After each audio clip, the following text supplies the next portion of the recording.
रोज की तरह फिर से शुरुआत करते हैं अपनी इस कक्षा की।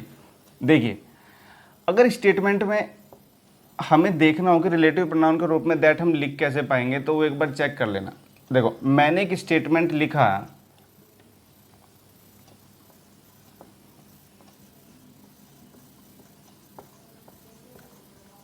ही इज द सेम बॉय।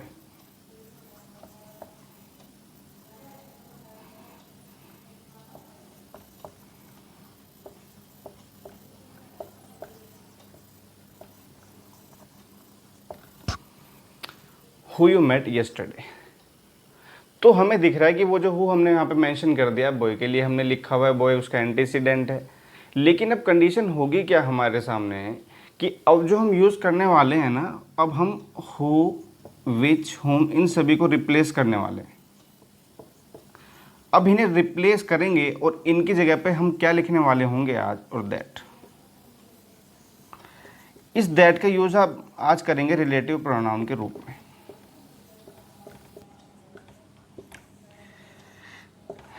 ठीक है, रिलेटिव प्रोनाउन के रूप में करेंगे। ये जो दैट हम यहाँ पे लिख पाते हैं, दरअसल स्ट्रेस यदि किसी वर्ड पे डल रहा है, एंटीसीडेंट पे कोई ऐसा वर्ड लिख दिया जाए कि एंटीसीडेंट के साथ में कि वो उस पर स्ट्रेस डाल दे, तो हम क्या करेंगे, वहाँ से तुरंत हो या विच को या हुम को तुरंत हटाएंगे और वहाँ पे क्या लिख देंगे, दैट लिख देंगे।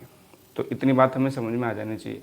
हु, हुम या विच बिल्कुल सिंपल थे समझने के लिए। सिंपल ये भी है, बस समझने के ऊपर थोड़ी बात रहेगी, है ना। आई थिंक आपको बढ़िया समझ में आएगा जितना मैं समझ रहा हूँ।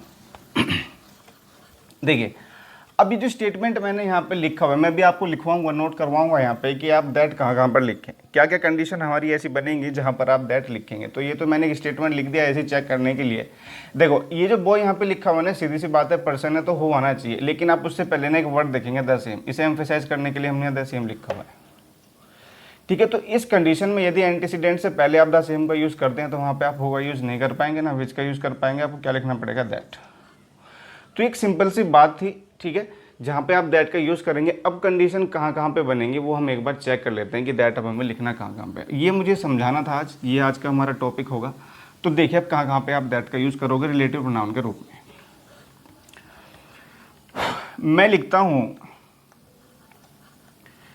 देखिए, जब भी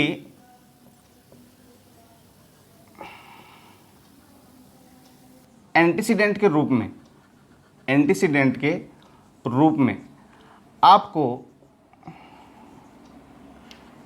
human being,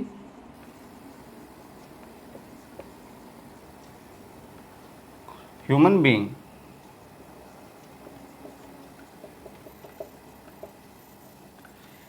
and non living मिल जाए, तो उस कंडीशन में आप क्या करोगे, जो अपने रिलेटिव प्रोनाउन लिखने वाले होंगे वहाँ पे आप किसका यूज़ करेंगे, दैट का। वहाँ पे आप किसका यूज़ करेंगे, दैट का।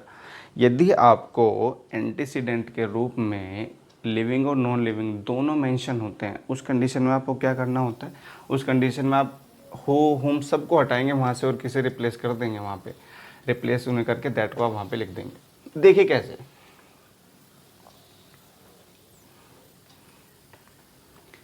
मैंने लिखा है यहाँ पे, रमन एंड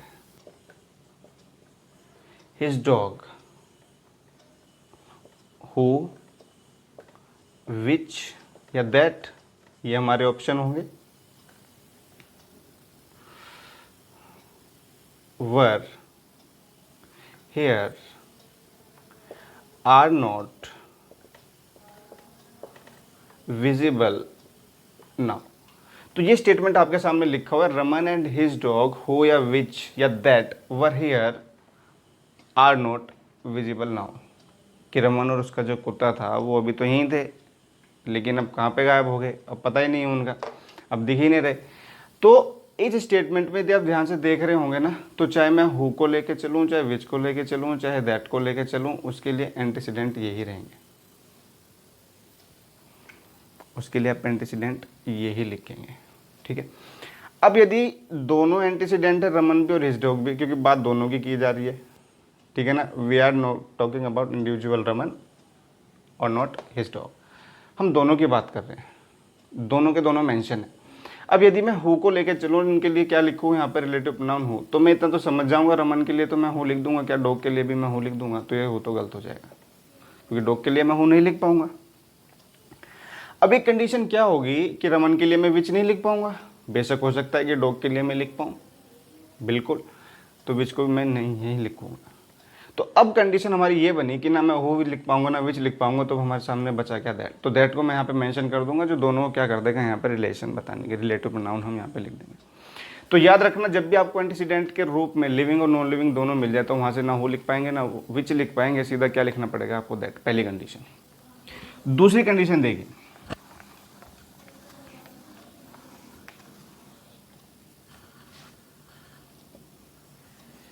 यदि एंटीसीडेंट के रूप में आपको कंट्री या स्टेट दे दिया जाए, कंट्री या स्टेट दे दिया जाए, तो वहाँ पे आप रिलेटिव प्रोनाउन जो लिखेंगे वो क्या लिखना होगा आपको, दैट लिखना होगा। क्लियर है बात? देखिए कैसे, देखो जब भी कॉन्स्टिट्यूशन की हम बात करते हैं ना कि संविधान लिखा गया, तो शुरुआत कहाँ से होती है, तो संविधान की शुरुआत होती है यहाँ से।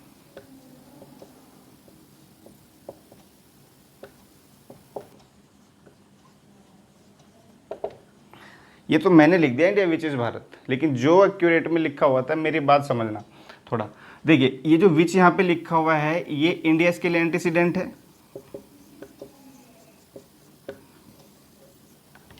अच्छा, जो एंटीसीडेंट है ना, अब इसके लिए हमने यहाँ पे लिखा हुआ है रिलेटिव प्रोनाउन विच, तो ये विच को मेंशन ना करके हु भी हम इसके लिए नहीं लिख पाएंगे, विच हम इसके लिए नहीं लिख पाएंगे, तो क्योंकि रिलेटिव प्रोनाउन है तो हमें लिखना पड़ेगा इंडिया दैट इज़ भारत। तो ये हमारा कैसे हो जाएगा लिखा हुआ statement, India that is Bharat. वो जो दैट हमने वहाँ पे लिखा हुआ है इंडिया के लिए लिखा हुआ है, और दैट हमारा क्या कहलाएगा वहाँ पे, रिलेटिव प्रोनाउन। देखिए मैंने लिखा I live in Uttar Pradesh which is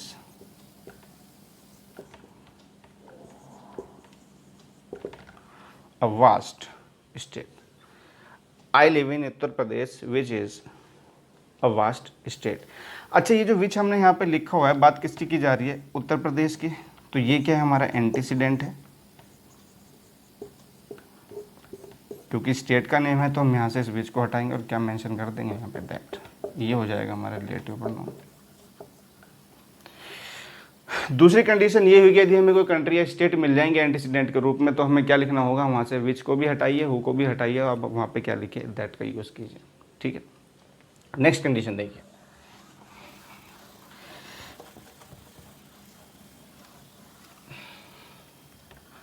अब तीसरी कंडीशन में इफ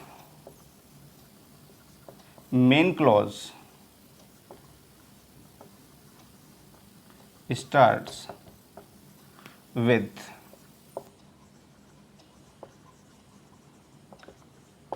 interrogative pronoun, यदि रिलेटिव प्रोनाउन आप लिख रहे हैं, मैंने लिखा where is the girl who abused the teacher yesterday, मैंने स्टेटमेंट लिखा where is the girl who abused the teacher yesterday। इस स्टेटमेंट में जो मैंने हु लिखा हुआ है, ये किसके लिए, गर्ल के लिए। गर्ल यहाँ पे एज यूजुअल क्या है, एंटीसीडेंट है, और हु हमने यहाँ पे क्या लिखा हुआ, रिलेटिव प्रोनाउन। लेकिन यहाँ मामला थोड़ा ख़राब हो गया, क्योंकि दो इंटेरोगेटिव हमने एक साथ लिख रखे हैं, जो कि अच्छा नहीं लगा। दो इंटेरोगेटिव लिख रखे हैं, तो ऐसा कभी मत लिखना कि वहाँ पे जो रिलेटिव प्रोनाउन है वो भी एक इंटेरोगेटिव वर्ड ही है, भाई हु या विच लिख रहे हैं आप, और जो यहाँ पे वेयर लिखा हुआ ये भी एक इंटेरोगेटिव वर्ड है। तो इस कंडीशन में जब आपकी ये मेन क्लोज इंटेरोगेटिव वर्ड से शुरू हो, जिन्हें क्वेश्चन वर्ड बोलते हैं, तो वहाँ पे आपने इस डबल इंटेरोगेटिव को यूज़ मत करना, WH फैमिली यहाँ पे भी और वहाँ पे भी हो गया। तो आपको क्या करना पड़ेगा, यहाँ से उस हु को हटाओगे और दैट को लिख दोगे, तो काफ़ी अच्छा लगेगा। है ना भाई, थोड़ा अच्छा भी तो लगना चाहिए। लैंग्वेज आप लिख रहे हैं, ये थोड़ी एक ही स्टेटमेंट में आप सारे के सारे इंटेरोगेटिव वर्ड्स यूज़ कर देंगे। यदि मेन क्लोज आपकी किसी question word WH family word interrogative pronounce से स्टार्ट हो रही है, ठीक है, तो आप क्या करेंगे, वहाँ से हो या विच को हटाएंगे और क्या लिख देंगे वहाँ पे दैट। मैं इंटेरोगेटिव प्रोनाउन की बात कर रहा हूँ, कभी आप इसे भी ऐसे समझने लगो, do you know the boy who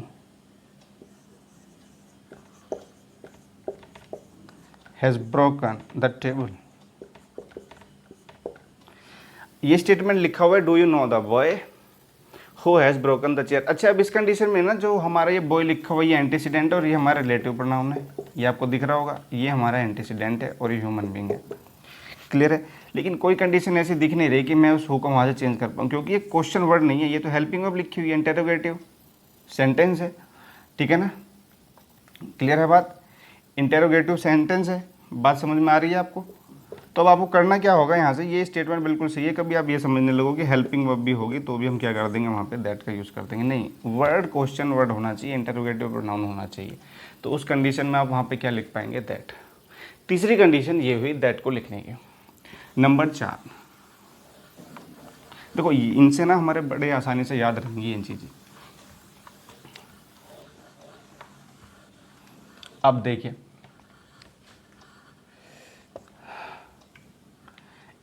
if antecedent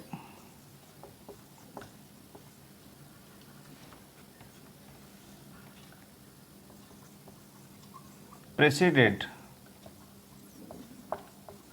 by superlative degree,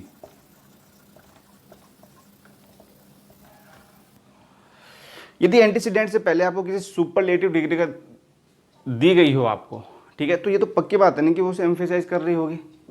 अगर मैं कहने लगूँ दिस इज़ अ बुक, कोई बात नहीं।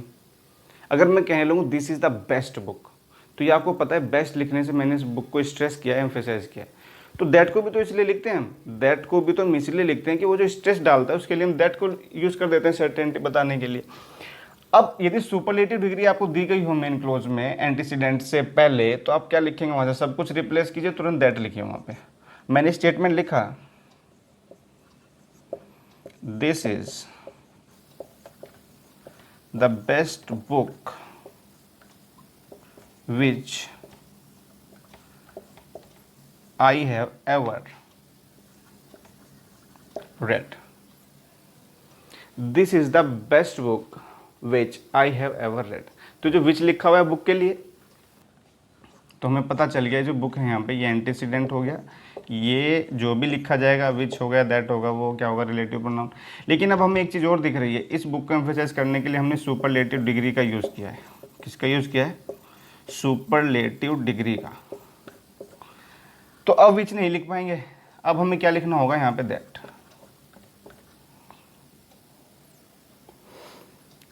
ठीक है, तो जब भी आपको सुपरलेटिव डिग्री दिखती है एंटीसीडेंट से पहले, एंटीसीडेंट के लिए सुपरलेटिव डिग्री का यूज़ किया गया हो, तो वहाँ पे भी आप किसका यूज़ करें, दैट का यूज़ करें, ना कि हो या विच का। अब नेक्स्ट कंडीशन देखिए। अब इस कंडीशन में मान लिया दैट आपको रिलेटिव प्रोनाउन लिखना है, मैं यहाँ से आपको बता देता हूँ। तो यहाँ पे पक्का एंटीसीडेंट होगा।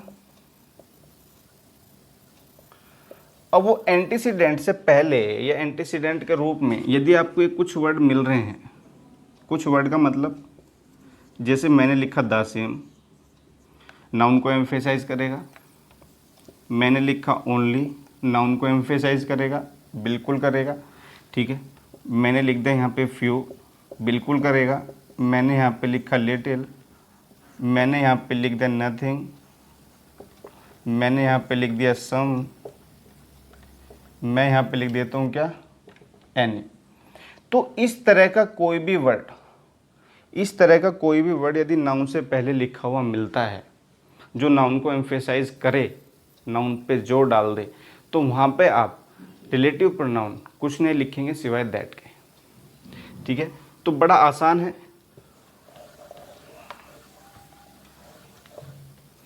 मैंने लिखा he is the only boy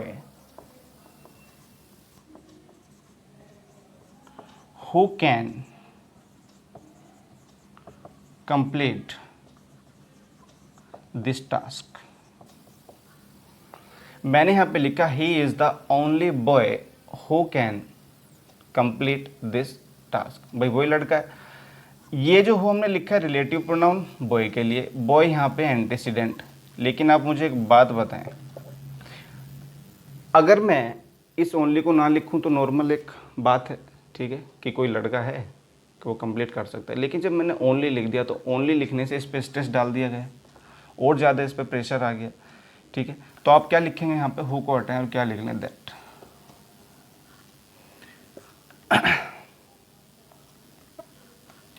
मैंने यहाँ पे लिखा this is the same perfume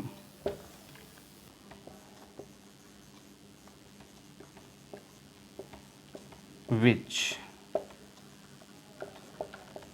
has been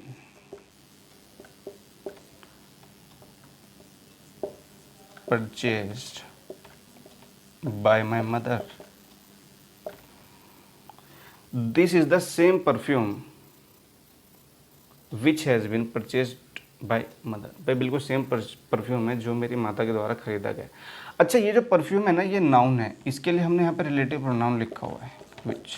ये एंटीसीडेंट है परफ्यूम, लेकिन इससे पहले हमने द सेम लिखे ना, इसे एम्फेसाइज कर दिया है।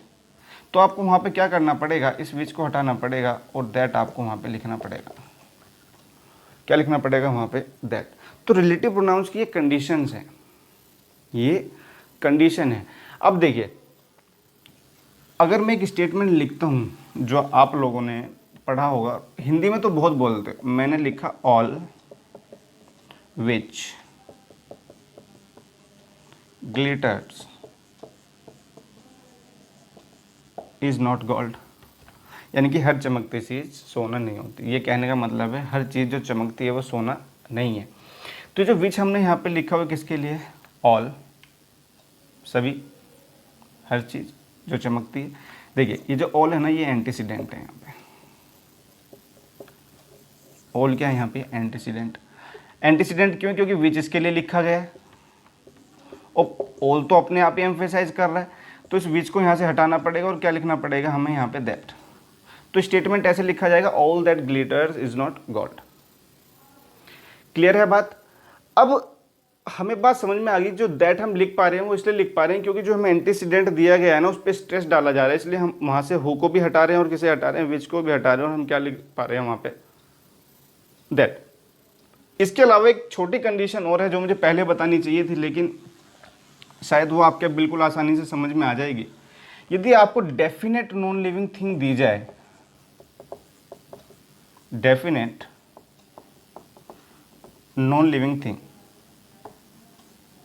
तो उसके लिए भी आप ना दैट का यूज करते हैं।